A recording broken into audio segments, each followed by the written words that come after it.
Olá, tudo bem? Sejam todos muito bem-vindos. Eu sou Ivan Andrade e está começando o Além do Campo.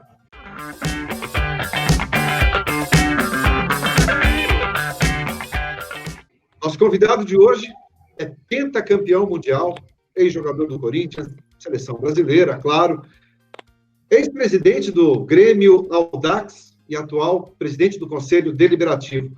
Tenho o prazer de convidar Vampeta, o velho Vamp, como todos conhecem. Boa tarde, Ivan. É um prazer estar com vocês. Tudo de bom aí. Com a gente também, prazer é todo nosso, Vampeta, e com a gente também o doutor Vinícius Loureiro, que é colunista do Lei em Campo e vai tirar todas as nossas dúvidas aqui, minhas, as do Vampeta também, para a gente bater esse papo. Tudo bem, Vinícius? Boa tarde, um abraço. Boa tarde, Ivan. Boa tarde, Vampeta. Estamos aí. Tarde, doutor. Espero conseguir responder todas as dúvidas de vocês e deixar não só vocês, como quem está nos assistindo aí, um pouco mais por dentro de como funciona esse mundo do direito desportivo. Beleza, Vinícius, vamos lá então. Vampeta, primeira pergunta que eu gostaria de saber de você é: quando você jogava, um clube, você passou, por exemplo, por problemas de salários atrasados? Isso foi frequente na tua carreira ou não? Ivan, não, né? Eu tive esse problema dentro da minha carreira só em 2 clubes, né? Que foi no Fluminense do Rio, quando eu joguei em 95, né? Fiquei por 4 meses sem receber. E depois no Flamengo também, que eu fiquei por 3 a 4 meses também sem receber. As demais equipes que eu joguei, todos os clubes me pagavam. Vitória, Goiás, Juventus, Inter de Milão, Paris Saint-Germain, Mundo Árabe do Kuwait, Corinthians, só mesmo no Fluminense e o Flamengo. Mas o máximo que ficou foi 3 meses. Como que isso era resolvido? Você, como jogador, vocês tinham um amparo legal? Vocês, como é que agiam em relação a esse atraso? Era na base do diálogo, da conversa? Como que isso funcionava? Por exemplo, em relação ao Fluminense, eu vim emprestado do PSV Eindhoven da Holanda. Né? Os 3 últimos meses o Fluminense não me pagou. Eu voltei para a Holanda e também não entrei na justiça. Fui embora para a Holanda, a situação do Fluminense era muito complicada, não usei de buscar 3 meses de salário. Fui embora e não recebi. No Flamengo, eu fiquei 4 meses sem receber, mas eu vim para o Corinthians e o Corinthians assumiu a dívida de 4 meses de salário que o Flamengo me devia, o Corinthians pagou. Perguntar para o doutor Vinícius, que está com a gente aqui. Doutor Vinícius, 3, 4 meses de salário atrasado. É coisa do passado? Continua acontecendo? E como é que é a lei em relação a isso? Ivan, eu acho até engraçado o Vampeta falar que só não recebeu em 2 clubes. A situação de atraso salarial no Brasil ela é tão naturalizada que um jogador como o Vampeta, de nível de seleção brasileira, pentacampeão mundial, diz de uma forma bastante normal que apenas 2 clubes não pagavam. E é uma triste realidade que até hoje a gente observa aqui no Brasil. Tem clubes grandes aí que tem 10, 12 meses de salário ou de direito de imagem atrasado. Sem falar aí em fundo de garantia e uma série de outras verbas. Então, infelizmente, é algo que ainda ocorre muito no Brasil. Vampeta, eu imagino que o jogador, principalmente, talvez hoje menos, mas eu acho que quando você jogava, o suporte jurídico era muito menor, né, do que é hoje. Vocês tinham esse acompanhamento do clube, esse suporte nessa parte, para entender um pouco mais sobre a legislação, sobre como funcionava no STJD, quando você era expulso, você chegava lá no julgamento, por exemplo, sabendo de punição, de que poderia acontecer, como é que a lei em relação a isso, ou não? Era só ali, chegava na hora, ficava acompanhando o julgamento e deixava tudo na mão do advogado? Ivan, mudou muito, né? Em relação a isso tudo. Eu estou falando, imagina só, em 1995, foi quando eu estive no Fluminense, que eu joguei lá, né, o brasileiro, e você normalmente acompanhava como no dia a dia, vendo o diretor de futebol, o dirigente, e você ficava, e vai ser o pagamento? Não, semana que vem te pago. Aí botava metade, não botava, e ficava aquilo. Venceu o meu contrato, não tinha nem essa estrutura toda, né? Venceu o meu contrato, o empréstimo, voltei de novo para a Holanda e fiquei por lá e não entrei em ação, dei sequência à carreira. Né? Não era esse aparato todo que está hoje. Isso, Fluminense 95. No Flamengo, foi no ano de 2000. Né? Quer dizer, com o Fluminense vai fazer 25 anos e com o Flamengo fez 20 anos. Né? Em 2000, eu acabei vindo para o Corinthians. Em 2000 já tinha advogados, tinha tudo. Só que no meu empréstimo para o Corinthians, na minha vida para o Corinthians, o Corinthians arcou com os 4 meses que o Flamengo devia. Então, não necessariamente não precisou entrar com ação na justiça, porque eu fiquei 3 a 4 meses no Flamengo.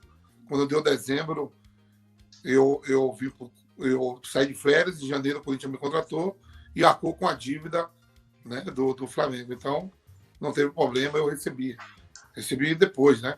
4 meses depois, a gente fez um acordo, o Corinthians me pagava todo mês meu salário e mais o salário do Flamengo. E o jogador, ele tem mesmo esse receio, Vampeta, de colocar na justiça, até por medo de represália, de ter problemas lá na frente em termos de futuro, novos contratos. O jogador sente esse receio? Você vê que tem vários, hoje no Brasil acontece muito isso. O atleta bota depois que tá para parar de jogar ou depois que a relação se desgasta muito, né, doutor, com o clube. Você sabe que não vai mais pisar naquele clube, que não vai mais jogar. Aí você entra com ação. Normal isso, doutor? Normal não é e nunca deveria ser, mas é usual, é comum, né? Infelizmente, é o que a gente observa por aquilo que eu já falei. O atleta, ele tem toda uma imagem, ele trabalha com essa imagem também. Então, tanto é que grande parte do salário ele recebe a título de direito de imagem, porque ele é uma figura pública. Então, ele recebe o direito de imagem, como os seus jogos são transmitidos, ele recebe direito de arena. Então, a imagem é muito importante para o atleta. E desgastar essa imagem entrando com esse tipo de processo, realmente precisa já ter uma situação limite, como a gente vê em alguns casos, mais de um ano sem receber, ou uma situação insustentável, ou como o Vampeta falou, precisa já estar em fim de carreira, então já não ter aí uma projeção para renovar com clubes, ou então, até mesmo se for um jogador de um nível incontestável, e aí do nível do próprio Vampeta, um jogador que seja de nível de seleção brasileira, porque aí a tendência é que a opinião pública se junte àquele atleta. Mas se normalmente atleta em começo de carreira, ou atleta que não é titular incontestável, esses são os que têm mais problema ainda para cobrar. Como dirigente, Vampeta, você passou já por esse tipo de dificuldade, de situação, do jogador colocar o Audax na justiça durante a tua gestão? Como é que é esse lado dirigente? Porque nem sempre é muito fácil. Se tiver a maioria dos jogadores, eles migram ali do campo ou para a beira do campo, vão trabalhar como auxiliar, como treinador. Você optou em ser dirigente. Você optou em ser dirigente para tentar entender e por entender esse lado do atleta? Não, Ivan, o Audax é de uma família, né? Tem proprietário, é dono. Né? Família Teixeira, seu Mário Teixeira, o Gustavo Teixeira. O Audax nunca teve problema de salário, de atrasar nada. Desde quando o seu Mário adquiriu o clube, né, na sua gestão, e antes também, que pertencia também a um grande empresário, que era o Abílio Diniz, nunca teve problema nenhum de salário atrasado, nunca ação nenhuma trabalhista chegou para o Audax em relação ao clube mesmo, em relação a pagamento de funcionário ou atletas, né? Um clube de família. Na verdade é que eu parei de jogar e fui ser treinador do Sub-20 do Corinthians. Depois recebi uma proposta para trabalhar no profissional do Grêmio Osasco, que é outro clube da família. E com a aquisição do Audax, eu virei presidente, né? Mais coisa mesmo, familiar mesmo, de dono. Não tem A, B ou C, quem paga é a família. E nunca teve problema nenhum. Você fala assim, você parou de jogar e quis ser dirigente para entender o outro lado, mentira. Eu fui convidado para ser treinador e sou amigo da família, né? Sou amigo da família Teixeira. Então, nunca tive a situação de estar lidando com grupo ou com atletas individuais por problema financeiro de salário, nada. Lá é tudo muito organizado, muito certo, tanto que acabou infelizmente, com essa pandemia que está tendo. O clube nosso não tem problema nenhum de cortar salário de atletas ou diminuir em 25% ou 20%, que nem muitos clubes fizeram aí. O Audax paga a sua folha inteira daquilo que foi combinado. E também a gente tem um time mais jovem, né? A gente usa mais a base e não tivemos problema nenhum. Como dirigente, qual que é a maior dificuldade em relação a essas questões legais? Qual o maior problema que você vê? Quais são aquelas dificuldades que você fala, bom, nisso aqui a lei poderia também favorecer um pouco o clube, ou poderia favorecer mais ao atleta? Na tua opinião, como é que isso pode acontecer? Para te falar a verdade, eu seria até bem tapado, viu, velho? Eu sou bem cego disso aí, porque aonde eu trabalho há mais de 10 anos, 12 anos, não tem qualquer problema nenhum. Não chega a ter a mim o problema, né? Eu sou o presidente, eu assino os contratos, mas já vem tudo mastigado para mim, porque é uma família bem estruturada, né? Que banca do próprio bolso, ou quando recebe as cotas da federação, e o seu Mário, a família completa com o próprio dinheiro, né? Eu sou um presidente remunerado, né? Não sou mais o presidente do clube, agora sou presidente do conselho remunerado, recebo como outro funcionário, só que com uma posição, né, de ter que assinar, mas já vem tudo mastigado. Eu não tenho dor de cabeça com nada, a não ser torcer para que o time ganhe. Isso é um privilégio hoje em dia, né, doutor? Isso hoje em dia é um privilégio. Ter uma estrutura dessa por trás realmente faz toda a diferença, né? Imagino que todas as questões jurídicas, administrativas, tudo isso você tem um suporte muito grande e é algo que efetivamente falta em alguns dos clubes que têm até mais recursos, né? Muitas vezes você vê clubes bem grandes, bem relevantes no cenário nacional, que tem uma estrutura jurídica e administrativa que é bastante deficitária, que é bastante pobre. Então, ter esse apoio é muito importante. Muitas vezes a gente pega atletas para julgar na justiça desportiva, a gente recebe a denúncia da procuradoria, e o atleta ele não teve qualquer instrução do clube de como ele deveria se comportar em campo, como ele deveria se comportar com relação ao árbitro. Então, você ter essa estrutura faz toda a diferença. Então, porque também, né, quando você tem uma família que é dona do clube, ele sabe o que eles vão poder gastar, o que vai sair do bolso dele, né? Não vai Exatamente. Fazendo que é ver. Sabe onde aperta o calo, né? Ele sabe que é eles que vão pagar, então não tem loucura, né? Não tem assinar um contrato que sabe que não vai poder cumprir porque o mandato está acabando e quem vai ter que segurar a bomba é o próximo presidente. Não, o clube é da família. Se ele assinar um negócio que ele vai pagar ali, ele vai acabar pagando, seja pelo clube, seja a família. Então, a responsabilidade financeira é total deles, né? Então, isso também muda o perfil de gestão do clube.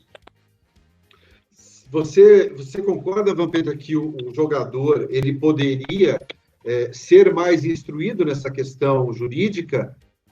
Ou, de fato, o jogador, não, ele tem que só focar naquilo que ele sabe fazer, que faz de melhor, que é jogar o futebol? Dependendo do local que você esteja jogando, do estado que você esteja jogando. Por exemplo, eu moro em São Paulo, já vai fazer 22 anos. Sou baiano e fiquei aqui em São Paulo. São Paulo te dá uma estrutura diferente de outros locais, de outros estados do Brasil, né? Aqui em São Paulo, se você pegar os os clubes que jogam Série A e Série B do brasileiro e os atletas que jogam e representam essas equipes, pode ter certeza que tem empresário, tem escritório, né, que já cuida disso tudo. Os clubes de A2, A3 e da própria quarta divisão, que poucos lugares têm terceira divisão e quarta, São Paulo tem, se procurar o sindicato, pode ser orientado da melhor maneira possível. O sindicato fica ali na Barra Funda, do lado da Federação Paulista de Futebol, há uma orientação também. Né? Não sei se todos os estados do Brasil, né? Não sei se o sindicato e orienta todo mundo. Aqui em São Paulo, né? Há como você chegar e pedir essa defesa, para que faça essa defesa. Né? Então, tem que ver a região. Tem regiões daí do Brasil que é mais precária. Mas aqui no estado de São Paulo é um pouco diferente em tudo que acontece em termos de Brasil. Porque eu imagino que seja complicado mesmo nesse sentido em outras regiões, muito mais em função até... existem clubes, e na minha época, quando fui repórter, fiz muita Copa São Paulo e tive a oportunidade de ver isso muito de perto. Muitos clubes não traziam médicos, né? Então, por questões de economia. A gente viu muito isso. Imagino que, se você não tem condições, às vezes, de bancar um médico num deslocamento, numa viagem, numa competição importante, um advogado também se tornaria mais difícil. Até por questões financeiras. Como você falou, numa região como a de São Paulo, a estrutura de tudo isso é muito melhor. Mas o jogador, ele acaba também deixando um pouco isso de lado, né, essa questão. Porque, não sei se eu estou errado, mas tentar fazer com que o jogador entenda um pouco mais de lei pode tirar um pouco do rendimento dele em campo ou não? É mais uma questão de esclarecimento, de cultura. Jogador de futebol, a verdade é assim, se você estiver recebendo em dias, o cara só vai se preocupar em jogar, não vai querer saber nada de lei, não quer saber de curso nenhum. Se você estiver recebendo, você quer só se preocupar em treinar e jogar. Quando o cara aperta demais, aí que não tem mais solução nenhuma, aí você vai buscar esses outros recursos de ajuda, né? Como dirigente... Fala, Vinícius. Não, desculpa, eu ia dizer. Você tem essa questão que o atleta ele sabe quando tem alguma coisa errada, porque se ele não está recebendo salário, ele sabe que não está certo. Ou se tem alguma relação abusiva, ele sabe que não está certo. Então, tem a parte que é óbvio que a gente percebe que não está certo, mas tem aquela orientação jurídica que o atleta precisa ter, até para que ele possa desempenhar melhor o futebol dele. Então, ele precisa saber o que ele pode, o que ele não pode fazer em campo, como ele pode ou não pode comemorar um gol, por exemplo. Às vezes, o atleta está lá, vai comemorar o gol, põe uma máscara e não sabe que ele pode ser punido por aquilo. Então, essa orientação jurídica ele precisa ter, da parte da questão disciplinar, o que ele pode fazer no campo e o que ele não pode. Mas, tirando isso, quando tiver alguma coisa errada, ele vai saber. Se ele não está recebendo salário, ele vai perceber. Você vê, doutor, você vê que muitos atletas são instruídos, todo mundo sabe que não pode tirar a camisa. Quando faz o gol, você vê que todo mundo tira. A maioria tira e comemora. Às vezes no calor do jogo é difícil, né, Vampeta? Segurar isso e começar a pensar em lei. Então, mas só que os atletas são orientados. Se você tirar a camisa, falando dessa questão, se você tirar a camisa, você sabe que você toma um cartão amarelo. Aí você já fica pendurado dentro do jogo. Às vezes, se você já tem 2 cartões, você toma um cartão e já não pode jogar outra partida. E isso é um prejuízo muito grande para o clube também. Né? Se você fazer uma cartilha antes de começar a competição, se tirar a camisa, aqui vai ter uma multa de tanto, tudo. Você tem que... porque é prejuízo para o clube. Você pensa, vamos supor, você pega um Gabigol hoje, a importância de um Bozelli para o Corinthians, de um Dudu quando estava no Palmeiras, a importância de estar quarta e domingo dentro de campo para que a equipe ganhe, pela importância do atleta, e você está comemorando o gol, sendo julgado um ato de disciplina, sabendo que aquilo te leva ao cartão, é complicado, né? Às vezes, se não pesar no bolso do jogador, ele realmente pode saber que não pode fazer, mas a hora que sair o gol, ele vai tirar a camisa, não tem jeito. Como dirigente, você gostaria de ver o que de diferente com relação a essas questões?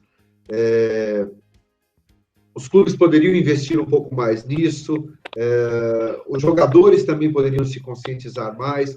Você tem algum pensamento em relação a isso? Como que isso poderia, não sei se agora, um pouco mais lá na frente, como que isso poderia melhorar, na tua opinião? Eu vejo todos os programas de televisão, né, de esporte, adoro, né, acompanho tudo. Por exemplo, hoje mesmo estourou um caso do Fred aí com o Fluminense e o Cruzeiro, né?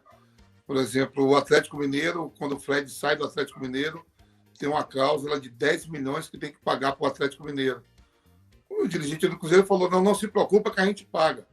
Meteu a caneta, né, para pagar o Atlético até está ganhando na justiça, eu acho que vai ter a última audiência agora em setembro, 10 milhões. O Fred agora já não está lá, está cobrando mais 60 milhões do Cruzeiro pela rescisão. E aí ficou para quem chegou. Então o pessoal está querendo também botar na conta do ex-presidente e do seu vice, o seu diretor de futebol, porque os caras vão botando e assina aqui. E o próximo que vir que se vira. Né? Essas coisas que não pode, né?